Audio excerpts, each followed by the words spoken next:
Previous episode 16.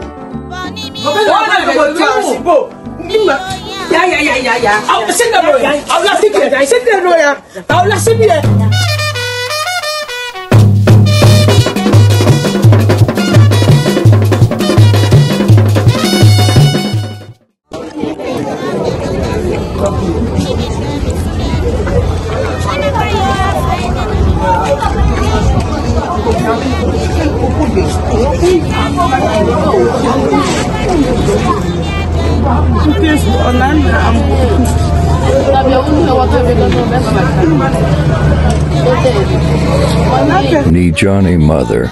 Season 1, Episode 17. Bra Philip je asumenga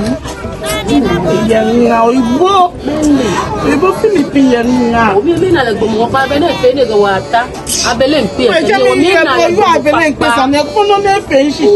to fa ko bere ni to go to fo ya he inye shika ko so do e ka bo kemi na mo no ba ba ni ma ka bo kemi kemi ya kemi ya ma na le ni to asumenga Ela Kenya ni kono na me fe ye na mo ngba na me ni abo wa ka fo na ye fo je mo ni fo na mo ko na che bi a me je manu na ni ne ke ne do ko ba tele ko ni me na fi na re le ko ba ko ibe asa ne do mi ye e se awo ko ba su e na me on ye fo e na ma ye no lo o tale be ni tale nu e wo pa ko ma na ma tale wo ba ko bi e wo ma ka ke ni wa ye ni to ma ni agale ni o fa ni ya mo ko ya mo ni o pale o ni ke wo no le la ko so ni ko si ko je bo e pi o fe ni e fe wa ye e na we afla mi ni o fa ni e me be ni ba pa ta bo ni ga so ga mo e fe no ango e ko lo ko la ke mbe ni ni pa bo fa ni ya bo mo le nu tale mo ke la ni ni bana ni oni ga ni e wa to bo ni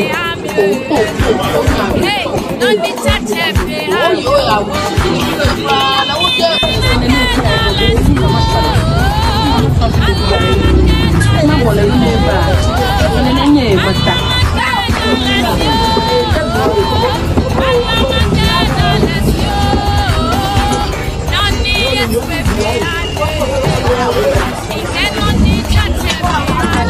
hello Uncle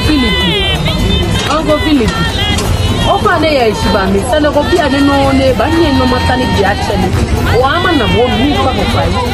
ba bia no ka mi ape o na so yi ko no ba ko fi o ko yo ba ni wo ni tani dia na o mi pa ko pai o je joko se yi bu e ba ni wo wi bia no ni ko o di la ni ni o fa ni ba